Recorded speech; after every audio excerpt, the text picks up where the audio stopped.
রাজনীতিবিদ আছেন, তাদের অনেকেই দেখেছি 2টা 3টা 4টা 5টা 6টা গরু কুরবানি দিয়েছেন। আলহামদুলিল্লাহ, আপনাদের সবার ইনকাম এখন ভালো হয়েছে, দিচ্ছেন, এটা কোনো সমস্যা না। বাংলাদেশে ধরেন যদি আমি রাজনীতিবিদদের কথা বলি, রাজনীতিবিদদের ব্যাপারে আমার মনে হয় সংবিধানে এটা সরাসরি লিখিয়ে দেওয়া উচিত যে রাজনীতিবিদ যারা আছে তাদের কোনো ইনকামের কোনো কিছু দরকার নাই, এরা সবাই রাজনীতি করে তারপরে ধান্দাবাজি করে খাবে, এটা এইভাবে সংবিধানে দিয়ে দেওয়া উচিত। এটা নিয়ে তো মানে টানা টানা পেঁচায় লাভ নেই, কারণ রাজনীতিবিদ তাদের ফুল টাইম তারা এখানে সার্ভিস দেয়, চাঁদাবাজি করুক ধান্দাবাজি করুক দেশের জন্য কাজ করুক যাই হোক, সারাক্ষণ এখানেই থাকে। তাদের একটা নতুন বেরিয়েছে, কৃষি খাতে তাদের ট্যাক্স টুক্স কোনো কিছু করে না, তো সবাই মাছের খামার, ওই একই ধান্দাবাজি যে নুরুও শুরু করেছে, মাছের খামার দিলে ওইটার কোনো হিসাব টিসাব কোনো কিছু দিতে হয় না, যত মন চায় তত ইনকাম দেখানো যায়। ওটা পুকুর না দিঘি না সাগর কোনো কিছু এটার কোনো ব্যাপার ম্যাটার করে না। তো এখন রাজনীতিবিদদের ব্যাপারে এই গরু কে কয়টা দিয়েছে, কার কত টাকা হয়েছে কি, এটা নিয়ে কোনো আমার মনে হয় এটা নিয়ে খুব আলোচনার কিছু নাই। বাট যেটা বলতে চাই, যে কারণে আজকে ভিডিওটা তৈরি করছি, সেটা হলো ঈদে সবাই আপনারা অন্তত যারা বিএনপি করেন জামাত করেন, আপনাদের ঈদ তো অন্তত ভালো কেটেছে। গত 2টা বছর আগে আপনারা এই সময় জেলখানায় থাকার কথা, এখন আপনারা বাইরে আছেন, গরু কুরবানি দিচ্ছেন, খাসি কুরবানি দিচ্ছেন, উট দুম্বা নানান কিছু কুরবানি দিচ্ছেন, দিয়া ভালোভাবে আছেন। আপনাদের বাসায় এখন পুলিশ যায় না, আপনাদের দৌড়াইতে হয় না, ধান খেতে যায়, ঘুমাইতে হয় না। কিন্তু খুব কষ্টের বিষয়, আপনাদের সাথে যারা জেলখানায় ছিল 2 বছর আগে, তাদেরও আজকে বাইরে ঈদ করার কথা। বিশেষ করে বিডিআর এবং আলেমদের একটা বিশাল সংখ্যা এখনো পর্যন্ত জেল খাটছে। তার সাথে যুক্ত হয়েছে ওই যে কেরানীগঞ্জের এক জঙ্গি নাটক, প্রথম আলোর বানানো নাটক, আরেকটা হইলো যে প্রথম আলো ডেইলি স্টারের যে ঘটনা, এইটা নিয়ে কিছু মানুষকে আপনারা নিয়ে ধরে রেখেছেন। তো এই কাজগুলো করা হয়েছে এবং তারা এখনো জেলে আছে। এর বাইরে যে হাসিনার 15 বছর যেই জঙ্গি নাটক, তাদের অনেক মানুষ এখন পর্যন্ত জেলখানায় আছে। আর বিডিআরের এরা তো আছেই, বিডিআরের একটা বিরাট অংশ বেরিয়েছে, বাট এখন পর্যন্ত অনেকগুলো বিডিআর সেখানে জেলখানা আছে। সেই বিডিআরদের আপনাদের কাছে করুণা চায় না, যেটা ন্যায্য বিচার, সেই বিচার তো হয়ই নাই। শেখ হাসিনার ক্যাঙ্গারু করে সেইখানে বিডিআরদের বিচার করে যারা সাক্ষী হইতে পারত তারা সাক্ষী দেয় নাই, যারা মানে মিথ্যা সাক্ষী দেয় নাই তাদেরকে বানানো হয়েছে আসামি, যারা আসল সাক্ষী তাদের মানে আসল খুনি তাদেরকে ছেড়ে দেওয়া হয়েছে, তাদেরকে বানানো হয়েছে সাক্ষী। এই নাটক আপনারা সব কিছুই জানেন। তারপরেও এই সব কিছু মিলিয়েও শেখ হাসিনার সেই কোর্টে যাদেরকে সাজা দেওয়া হয়েছে 10 বছর 5 বছর 7 বছর যাবজ্জীবন, তাদের সবার সাজার মেয়াদ শেষ হয়ে গিয়েছে। হওয়ার পরেও তাদেরকে এখন পর্যন্ত জেলখানায় আটকে রাখা হয়েছে। আপনাদের কাছে কোনো করুণা চায় না। বেঞ্চ গঠন করা হয় নাই, বেঞ্চের অভাবে আপনার বিডিআরের আটকে আছে, বিডিআরের জামিন আটকে আছে, জামিন আদেশ। মানে ভাই, একটা মানুষের 10 বছরের সাজা, তার জেলখানার হিসাব অনুযায়ী অনেকের 22 বছর 23 বছর 24 বছর খাটা হয়ে গিয়েছে, তার সাজার মেয়াদ 10 বছর, অথচ সে এখন পর্যন্ত জেলখানায় বন্দি আছে। অতএব মাননীয় প্রধানমন্ত্রী, আপনার কাছে বলবো, আপনি নিজে এই জঙ্গি নাটকের আপনার পরিবার ভুক্তভোগী, আপনি নিজে ভুক্তভোগী। 21শে আগস্ট থেকে শুরু করে 10 ট্রাক অস্ত্র মামলা, অনেক জঙ্গি নাটকের মধ্যে আপনাদের পরিবারকে জড়ানো হয়েছে। এই বিডিআরের পিলখানার ঘটনার মাধ্যমে বাংলাদেশের মেরুদণ্ড ভেঙে দেওয়া হয়েছে, এই দেশের সেনাবাহিনীকে ধ্বংস করা হয়েছে। সো এই ঘটনাগুলো আপনারা খুব ভালো করে জানেন। একটা কমিশন গঠন করা হয়েছিল, যদি আপনারা কিছু করতে নাও চান, সেই কমিশন আপনাদেরকে যে রিপোর্ট দিয়েছে, সেই রিপোর্টের বেসিসে যদি আপনি বিচার করেন, তারপরেও এই যে জেলখানায় যে বিডিআরগুলো আছে, একজনও জেলে থাকবে না। কিন্তু আপনারা তাদের ব্যাপারে মনে হয় যেন চোখের মধ্যে টিনের চশমা পরে তারপরে বসে আছেন, আরামে ঈদ করেন, এক একজন মন্ত্রী এমপি টেমপি হয়ে তারপরে ধান্দাবাজি করছেন। তো মানে এই 5 বছর 4 বছর 3 বছর পৃথিবীর শেষ দিন না, কিন্তু 2001 থেকে 6 পর্যন্ত আপনারা বিশাল প্রভাব প্রতাপশালী ছিলেন না? এরপরে তো মানে কুত্তার চাইতেও দাম কম ছিল আপনাদের। আবার ফের এখন ক্ষমতায় এসেছেন, এই ক্ষমতাও সারা জীবনের জন্য না। আপনাদের ঠিক ইমিডিয়েট আগে এই সালমান এফ রহমান, এস আলম থেকে শুরু করে বহু প্রতাপশালী লোকজন, এক পলকের কথা ইন্টারনেট বন্ধ হয়ে যাইতো, শুরু হইতো, এরকম বহু কিছু আমরা দেখেছি। তাদের আজকে অবস্থা দেখেন। আজকে ঈদ হচ্ছে মুসলমানদের, আওয়ামী লীগ সেই ঈদ, যদিও ওরা মুসলমানদের ঈদকে আওয়ামী লীগ পালন করে, ওরা মুসলমান না, তো তাদের এখন ভারতে যায় তারপরে ফেন্সিডিল খায় তারপরে ঈদ কাটে। ওদের ওদের মাতার তো সবচাইতে ফেভারিট মাদক হইল গিয়া ফেন্সিডিল। মানে এটা মানে আমি কিন্তু রাগ করে বা আওয়ামী লীগ দেখতে পারি না এই জন্য বলি না, কিন্তু এসএসএফ এর একজন অফিসারের কাছ থেকে শোনা। ও মানে প্রতিদিন ওর সবচেয়ে ফেভারিট মাদক হচ্ছে গিয়া ফেন্সিডিল, এটাও খায়। তো যে দেশ ফেন্সিডিল প্রডিউস করে সবচাইতে বেশি, যাদের দেশে ফেন্সিডিল খুব মানে জনপ্রিয় মাদক, সেই দেশেই গিয়া আল্লাহ ওরে রাখছে। ওর অন্তত অন্য কিছু না পাইলেও ওইটা অন্তত নিয়মিত সে পায়।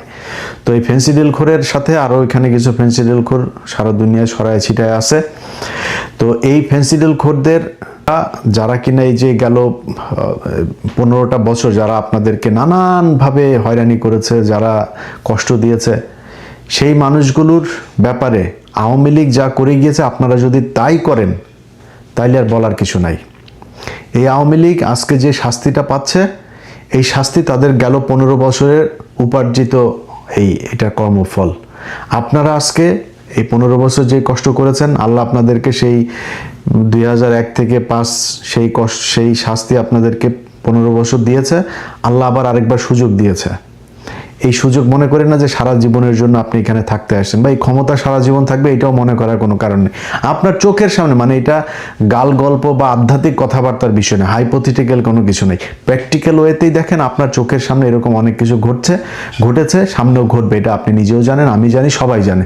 তারপরেও আপনাদের হুঁশ হয় না, আপনারা মনে করেন এইবার চেয়ারে বসেছেন, বাস একদম সব কিছু ভুলে গেছেন। এই বিএনপি, এই জামাত, ভাই আমি তো বিডিআর এর পরিবারগুলোর সাথে আজকে থেকে না বহুদিন ধরে আমার সম্পর্ক, আমি তো তাদের পরিবারের কাছে শুনি। আপনারা যারা জেলখানায় গিয়েছেন, আপনাদের বিএনপি জামাতের নেতাদের কাছে প্রশ্ন করতে চাই, নিজেরে প্রশ্ন করেন যে জেলখানায় যাওয়ার পরে এই বিডিআর এর সৈনিকরা আপনাদের সাথে কি আচরণ করেছে, কত সুযোগ সুবিধা আপনাদেরকে দিয়েছে, এটা একটু নিজে প্রশ্ন করেন। সেই মানুষগুলোরে রাইখা এই গলার মধ্যে দিয়া তারপরে গরুর মাংস ঢুকে কেমনে? আপনার কাছে করুণা চাই না ভাই, আগেই বলেছি, আপনার কাছে করুণা চাই না। তার ন্যায্য আইনি যে অধিকার, সে অধিকারটা খালি আপনি দেন। একটা বেঞ্চ গঠন করার জন্য তাদের শুনানি হয় না। তাদের 10 বছরের মেয়াদ 24 বছর খাটা হয়ে গিয়েছে, তাদের বের হইতে পারে না। এত গাফলতি কেন? এটা মনে করছেন এই যে আলেমদের, অনেকগুলো আলেম এখন পর্যন্ত আমার কাছে তালিকা আছে অন্তত 300-400 আলেম এখনো জেলখানায়।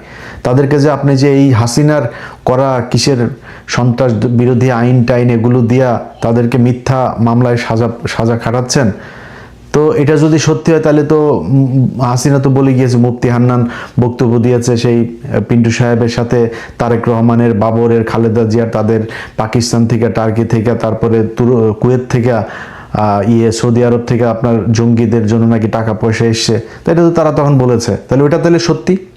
যদি এটা সত্যি না হয় তাহলে যে আলেমগুলো এখন জেলখানায় আছে সেটাও সত্যি না।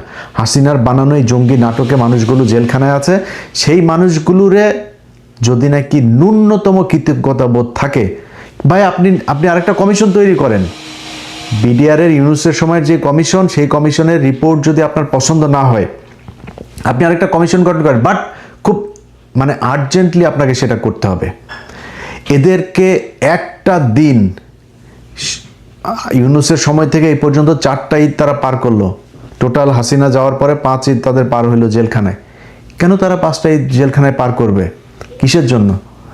তারা, আপনার কি মনে হয় না যে এই বাংলাদেশের আজকে আপনি যে ক্ষমতায় বসছেন, এই ক্ষমতায় বসার পেছনে তার কোনো ডেডিকেশন আছে, তার কোনো রক্ত গিয়েছে? আপনি বিডিআর এর লোকগুলোরে একটু যায়েন, বিডিআর লোকগুলোরে একটু কাপড়গুলো খুলে দেখেন, এদের পায়ের মানে 50 ভাগের পায়ের এই মাথা থেকে ওই মাথা পর্যন্ত ড্রিল মেশিন ঢুকানো, কারোর ক্যান্সার, কারো হার্টের রোগী, কারো রিং পরানো, কারোর নানান সমস্যা। তার উপরে তাদেরকে আবার কারা কর্তৃপক্ষের কিছু মানুষজন আবার নানান ধরনের কষ্টে রাখে। ভাই তারা যে আপনি কষ্টে রাখেন, সে তো ফাও জেল খাটছে। এই যে সে 2009 সাল থেকে এই পর্যন্ত এতগুলো বছর যে সে যে জেল খাটলো, 17টা বছর, এইটা তো আপনার কি মনে হয়? আপনার তারা ফাও আপনি জেল খাটায় তার উপর আবার তারা কষ্ট দিবেন কেন? তার সাথে আপনি অন্যান্য কারাগারে যারা বন্দী আছে সেই বন্দীদের সাথে আপনি তাদের তুলনা করেন না, কারণ তারা জেল খাটছে ফাও, তারা অপরাধী না। এদেরকে 17 বছর ফাও জেল খাটিয়েছেন, তার উপরে তাদের উপরে এত টর্চার কেন? সো এত টর্চার করেন। আমরা কিন্তু অনেক কিছু জানি, এই দেশের বহু কারা কর্তৃপক্ষের বাড়িঘরের ঠিকানাও কিন্তু আমরা জানি, কার কোথায় কি সম্পত্তি আছে এগুলো আমরা জানি, খোঁজা দেই না কিন্তু। সো এদের সাথে একটু মানে মানবিক আচরণ করেন। তো বিএনপির ক্ষমতায় আছে, বিএনপির কাছে বলবো যে আল্লাহর ওয়াস্তে যদি আল্লাহর শাস্তিকে যদি ভয় করেন, তাইলে আল্লাহর ওয়াস্তে এই মানুষগুলোর জন্য দ্রুত আপনারা দরকারে নতুন করে কমিশন গঠন করা, দ্রুত আপনি তদন্ত করেন। যারে মনে হয় যে না এ যুক্ত ছিল তারা আপনি ফাঁসি দিয়ে দেন, কোনো সমস্যা নেই। কিন্তু যারা নিষ্পাপ নিরীহ তাদেরকে আপনি দ্রুত মুক্ত করেন। নিষ্পাপ মানুষগুলো কেন জেলে থাকবে? 24 সালের 5ই আগস্ট থেকে আজকে 25, 26, 2 বছর হইতে গেল। এই 2 বছর তারা কিসের জন্য জেলখানায় থাকবে? এটার কোনো উত্তর আছে আপনাদের কাছে? এই দেশে বহু প্রভাবশালী সাংবাদিক, ইউটিউবার, সোশ্যাল মিডিয়া ইনফ্লুয়েন্সার, নানান ধরনের বড় বড় সব মানে দেশপ্রেমিক অনেকেই আছে, কারো গায়েও লাগে না, কেউ কথাও বলে না, মিডিয়া তো নাই, কোনো মানুষও কথা বলে না তাদেরকে নিয়ে। তাদের জীবনের দাম নাই, তাদের কষ্ট, তাদের শরীরে রক্ত নাই, তাদের কষ্টের মতো লাগে না। মানুষ বিডিআরের লোকগুলি ভাই, আরে ভাই 17 বছর 18 বছর বয়সে পোলা পান, আপনার এই 18-19 বছর বয়সে পোলা আপনার মানে যে চাকরিতে ঢুকেছে 1 বছর হয় নাই জেলখানায়, চাকরির রিটায়ারমেন্টে যাবে ওই সময় জেলখানায়, দাড়ি টাড়ি সব পেকে, বয়স্ক মানুষ, পরিবারের অর্থনৈতিক অবস্থা শেষ, বউ চলে গিয়েছে, সন্তানরা খোঁজ নেয় না, মানে কি এক মানে দুর্বিষহ জীবন তাদের। তারপরে কেউ কোনো কথা বলে না। তো কিছু বললাম না, জাস্ট এতটুকুই বললাম। অনেক আপনাদেরকে খুব বাজেভাবে বলা যাইতো, শুধু এতটুকু বললাম। ইউনূসরে বহুত গালাগালি করছে এই এক কারণে, যখন 2-1.5 বছর কষ্ট করে কোনো রেজাল্ট পায়নি, বহুত কিছু বলছে। আপনাদেরকে আর যত গালি আছে সব মনে করেন দিছি আপনাদেরকে, আর এটা দিলাম না এখন আর। আমার অনেক মানে সম্মানিত মানুষজন আমার ভিডিও দেখেন, সো তারা পছন্দ করেন না আমি আপনাদেরকে গালাগালি করে কথা বলি। গালি দিলাম না, মনে করেন গালি সব দিছি আপনাদেরকে, ওইটা মনে করে নেন। যা পৃথিবীর যত যাওয়ার গালি আছে সব দিছি আপনাদেরকে, ওইটা মনে করে তারপরে আল্লাহর ওয়াস্তে যদি মনে চায়, যদি মানুষের মিনিমাম ন্যূনতম রক্ত যদি শরীরের মধ্যে থাকে, কৃতজ্ঞতাবোধ, দায়িত্ববোধ যদি থাকে, এই বিডিআরের লোকগুলো আপনাদেরকে কম উপকার করে নেই জেলখানার ভেতরে, কম সেবা দেয় নেই আপনাদেরকে। এই কৃতজ্ঞতাবোধ থেকেও হইলেও মানুষগুলোরে ছাড়ার ব্যবস্থা করেন। ঈদের এই খুশির মধ্যে আপনাদেরকে এই কথাগুলি অনুরোধ করে, মানে হাত জোর করে তারপরে বললাম, আল্লাহর ওয়াস্তে এটার ব্যাপারে একটা ব্যবস্থা নেন। আর যদি না নেন, দুনিয়ায় তো আছেই, আল্লাহর কাছে মানে এই মজলুম মানুষগুলোর হইয়া তারপরে আল্লাহর কাছে সাক্ষী রেখে, আল্লাহকে সাক্ষী রেখে বললাম, আল্লাহ যেন প্রতিটা এই অপকর্মের শাস্তি যেন আল্লাহ আপনাদেরকে দেয়। এবং বিডিআরের ভাইরাও যারা আছেন তাদের পরিবারের বলবো, আপনাদের যখন ভিজিটে যান এই মজলুম মানুষগুলোরে বললেন যে এই জেলখানার ভেতরে যেন ওরা তাহাজ্জুদ পড়া যেন এদের জন্য এই বরদোয়া করে যে আল্লাহ যেন তাদেরকে এটা শাস্তি দিয়ে দেয়। এই পরিবারগুলোর সাথে তো আমি সম্পৃক্ত আছি ভাই, এক একটা পরিবারের গল্প যদি শোনেন তাহলে আপনার শরীরের লোম দাঁড়ায় যাবে, আপনি চোখের পানি রাখতে পারবেন না। এরকম মানে দুর্বিষহ জীবন তারা জেলখানার বাইরে তাদের পরিবার, 2 দিক থেকেই তারা ভোগ করছে। যাই হোক, আল্লাহ আপনাদেরকে বুঝার দায়িত্ব দেখ। দেশবাসী সবাইকে ঈদের শুভেচ্ছা জানাচ্ছি আবারও, সবার ঈদ ভালো কাটুক। আর আরেকটা জিনিস বলে শেষ করি, সেটা হচ্ছে যে ভাই আমি সোশ্যাল মিডিয়াতে দেখছি যে অনেক মানুষ মোটরসাইকেল চালায়, আমি নিজেও ভাই দেশে থাকতে অনেক রাফলি মোটরসাইকেল চালাইছি। এটা একটা ভাই মানে ডেথ পোল, এটা কোনো চড়ার জিনিস না। অথবা আপনার সন্তানদের অন্তত 40 বছরের আগ পর্যন্ত ভাই কারোর হাতে দিয়েন না, মোটরসাইকেল দিয়েন না। মোটরসাইকেলের এই 2 দিনে আমার চোখে অনেকগুলো দুর্ঘটনার দেখলাম সোশ্যাল মিডিয়াতে। অল্প বয়স মানে ম্যাট্রিক পরীক্ষা দিয়েছে এরকম বাচ্চা মারা গিয়েছে। তো বাবা মার প্রতি আমার দাবি থাকবে যে আপনারা আপনাদের সন্তানদেরকে এই ব্যাপারে একটু সতর্ক হবেন। সবাই ভালো থাকবেন, আল্লাহ হাফেজ।